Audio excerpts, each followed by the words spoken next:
उत्तर प्रदेश के कई जिलों में भेड़ियों का आतंक इस वक्त देखने को मिल रहा है और ये आतंक अब प्रयागराज में भी पहुंच चुका है। नमस्कार, मैं संजीव कुमार और आप देख रहे हैं फेसबुक पे सच के साथ जनता की आवाज़। और इस वक्त मैं प्रयागराज के एयरपोर्ट थाना अंतर्गत शेरपुर गांव में हूं, जहां पर कल शाम बीते शाम एक गांव के शख्स पर एक मजदूर पर या कह लिया जाए कि यहाँ के एक निवासी हैं, उनके ऊपर भेड़ियों का हमला हुआ है और जानलेवा हमला हुआ है। और इस वक्त मैं उनके घर पे हूँ। कहा जाए कि ये समस्या कई क्षेत्रों से चली आ रही है और अभी अभी ताज़ा अगर देखा जाए 2 से 3 दिनों की बात, तो नंदा का पुरवा जो कौशाम्बी में है, दुर्गापुर है, वहाँ पर भी भेड़ियों का हमला हुआ था, जिससे लोग काफ़ी दहशत में हैं। कुछ जानवरों पर हमला हुआ, कुछ लोगों पर हमला हुआ। तो इसी प्रकार आज शेरपुर गाँव में मैं मौजूद हूँ और यहाँ की स्थितियों को जानने के लिए आया हूँ कि किस प्रकार से यहाँ पर भेड़ियों का हमला हुआ है और कुछ व्यक्तियों के ऊपर यहाँ पर हुआ है और अभी वो रेबीज का इंजेक्शन लगवाने के लिए गए हैं। लेकिन फिलहाल मैं यहाँ पर आकर के यहाँ के लोगों से जानना चाहता हूँ कि हकीकत क्या है और क्या माहौल यहाँ पर बना हुआ है, किस प्रकार की दहशत बनी हुई है। तो मौजूद हूँ मैं यहाँ पर और यहाँ पर हमारे साथ गांव के लोग भी मौजूद हैं और साथ ही साथ ग्राम प्रधान प्यारे पासी जी भी मौजूद हैं। तो इनसे हम बात करके जानना चाहेंगे कि क्या माहौल यहाँ पर बना हो, किस प्रकार की दहशत बनी हुई है, शासन प्रशासन से क्या ये कहना चाहते हैं इस विषय को लेकर। दहशत तो काफ़ी बनी हुई है गांव के, और उस रास्ते से बहुत सारे बच्चे भी जाते हैं, स्कूल जाते हैं, और घने बाग बगीचे हैं, केला की खेती है, धान की खेती है, बाजरे हैं। तो इस तरह के घने जंगल से बच्चे जो है गुजरते हैं और समथिंग करीब 1-1.25 किलोमीटर 1.5 किलोमीटर उनको चलना पड़ता है। तो उस जंगल से जब निकलते हैं तो लोग दहशत में है ही हैं। अब बच्चे गोल बना के निकल रहे हैं, 4-4, 5-5, 6-6, 10-10 बच्चे जो है एक साथ में नहीं आज से जो है तो निकलना शुरू किए हैं। कल जब उधर से नहीं हादसा को सुने लोगों ने, तो काफ़ी लोग जो है तो खेती बाड़ी भी जाते हैं, किसानी करने अपने जाते हैं, वहाँ भी लोग जो है तो कई लोगों की संख्या में निकलने का प्रयास कर रहे हैं कि आसपास अगर हम सब रहेंगे तो किसी तरह का हादसा होता है तो वहाँ पे नहीं हम सारे लोग इकट्ठा हो जाएंगे जी। इस तरह से कर कहनी जो है लोग निकल रहे हैं। और कई ज़िलों में जो हिसाब से ये हादसाएँ हो रहे हैं, जो जानवर पकड़े जा रहे हैं, इनकी कायदे से जांच कराए सरकार, इस पे निगरानी कायदे से करे कि उसमें ऐसा क्या है, कौन सा पॉइजन पाया गया जो इतना ज़्यादा हर ज़िले में नहीं जो है जा करके, मतलब एक ही समय में बहुत सारे जिलों में इस तरह की घटनाएं हो रही हैं। अब आप देख ही रहे हैं, सीतापुर में 12 बंकी उनकी में लोग निकल नहीं पा रहे हैं। 50-50, 20-20, 50-50 लोगों की संख्या में जो है तो रात भर लोग जग रहे हैं। वहाँ पे एक पहरे की तरह गांव वाले जो है तो दे रहे हैं, कोई ट्रैक्टर से निकल रहे हैं। जो न्यूज़ पे चलाया जा रहा, दिखाया जा रहा है, ये भी बताया गया है कि 4 जानवर पकड़े गए हैं। तो उस पे जो है तो उनकी जांच कराई जाए कि ऐसा क्या है, इनमें पागलपन आ गया कि लोगों पे हमला करना शुरू कर दिए।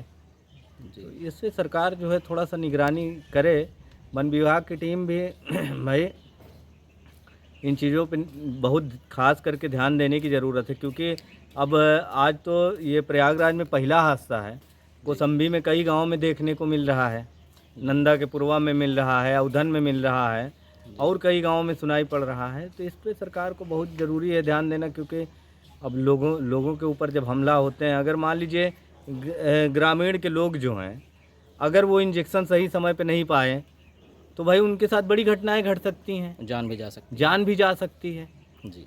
तो इस चीज़ को लेकर के नहीं एकदम एक्टिव, प्रशासन को एक्टिव होना चाहिए और इस पर खुल करके प्रशासन जो है काम करे। तो देखा आपने, ग्राम प्रधान जी ने भी इस विषय को लेकर के पूरी बातें बताई और प्रशासन से एक मांग की है कि जल्द से जल्द इस पर कार्रवाई की जाए, जांच की जाए। जो पकड़े गए हैं जो भेड़िए, उनके अंदर क्या ऐसा आ गया है जो हमले पे हमले हो रहे हैं, पूरे ज़िले में हो रहे हैं, तमाम ज़िलों में हो रहे हैं, इसको लेकर के इन्होंने एक मांग की है। लेकिन अब मैं आपको बात कराना चाहता हूँ उस व्यक्ति से जिनके साथ ये घटना हुई है। तो आइए पहले उनसे बात कर लें, क्योंकि वो रेबीज का इंजेक्शन लगवाने के लिए गए हैं, हमने उन्हें रोक रखा है। बस 10 मिनट में उनसे भी पहुंच करके बात करने वाला हूं, फिर आपको बताता हूं कि उनकी क्या आप बीती है। तो जो अभी भेड़िए के हमले की बात आपको बता रहे थे, वो यही शख्स हैं और इस वक्त ये ट्रिपल चौराहे पर मौजूद हैं और यहाँ से ये जा रहे हैं काल्विन हॉस्पिटल इलाज कराने के लिए, रेबीज का इंजेक्शन लगवाने के लिए, क्योंकि इसको प्राथमिकता दी गई है कि रेबीज का इंजेक्शन पहले लगवाया जाए। उसके बाद जो प्राथमिक उपचार है वो तो हुआ ही है, लेकिन सबसे ज़्यादा ज़रूरी वही था। लेकिन सबसे बड़ा सवाल ये है कि प्रयागराज में पहली बार ये घटना सामने आई, क्योंकि अभी तक अन्य ज़िलों में, यूपी के अन्य ज़िलों में ये खबरें सुनने को मिल रही थी और अब ये कल शाम की घटना है प्रयागराज के शेरपुर गांव की। तो आइए पहले इनसे जान लेते हैं इनकी आप बीती कि कैसे ये घटना हुई और क्या इन्होंने झेला है। तो रास्ते में हमको मिले 2 ठे रहें, तो हम साइकिल पे चढ़े रहे तब हमारे कैद के टांग पकड़े तो हम साइकिल पर से गिर गए। जब गिर गए तो फिर दूसरा पैर में तोड़ने लगा, चबाए लगा, तो हमको किसी तरीके से डेढ़बुटियाए के और आँखी से बिल्कुल हमको अंधियर दिखाने लगा। तो पकड़ कर कौनों तरफ पकड़ के ऐसे ठेला तो फिर रपटा, तो हम साइकिल उकरा, तो जब थोड़ा से बगल में तो हम साइकिल लेके भाग निकले। तो एक थे और भी थे भेड़िया? एक हाँ था? हाँ, 2 रहे हैं, तो एक थे लपट के काटता था, एक थे खड़ा रहा। तो आपके क्षेत्र की पहली ये घटना है। कहाँ पे चोट लगी जरा दिखाएंगे? हाँ, दिखाइए जरा, देखिए इन्हें। ये भेड़िए का हमला हुआ है, इनके पैर में इतना गंभीर घाव इसमें दिया हुआ है और अभी ये पट्टी तो करा लिए हैं, दवा लगवा लिए हैं डॉक्टर को दिखा करके, लेकिन अभी ये इलाज के लिए रेबीज का इंजेक्शन लगवाने के लिए काल्विन जा रहे हैं। और अभी इनका हम ज़्यादा समय नहीं लेंगे। इन्होंने अपनी आप बीती बताई और अब ये जा रहे हैं हॉस्पिटल, काल्विन हॉस्पिटल। इनका हम समय नहीं ख़राब करेंगे क्योंकि इनके लिए रेबीज का इंजेक्शन लगवाना बहुत ज़्यादा ज़रूरी है, इसलिए इनको वहाँ भेज रहे हैं। बाकी मैंने इनसे भी बात किया, अभी ट्रिपल आईटी चौराहे पर मैं मौजूद था और उनसे बात किया और किस प्रकार से उन्होंने दिखाया, अपने जख्मों को दिखाया और वो मंजर बताया कि कैसे उनके ऊपर हमला हुआ है और कैसे उन्होंने उसको झटक करके अपनी जान बचाई, साइकिल लेकर के वहाँ से भागे। तो एक मैसेज निकल करके आ रहा है कि इस तरह की घटनाएं अगर हो रही हैं, इस तरह की स्थितियां अगर सामने आ रही हैं, तो लोग ज़्यादातर कोशिश करें कि ग्रुप में चलें और शौच के लिए अपने घर में बने शौच का इस्तेमाल करें, जो सरकार के द्वारा मिल रही, नहीं तो अपने घरों में बनवा लें। जब तक कि इस तरह की स्थितियां बनी हुई है, अकेले कहीं भी घूमने फिरने से बचें और बच्चों को कहीं भी आने जाने से रोकें और स्कूल अगर भेजते हैं तो उनके साथ जाएं।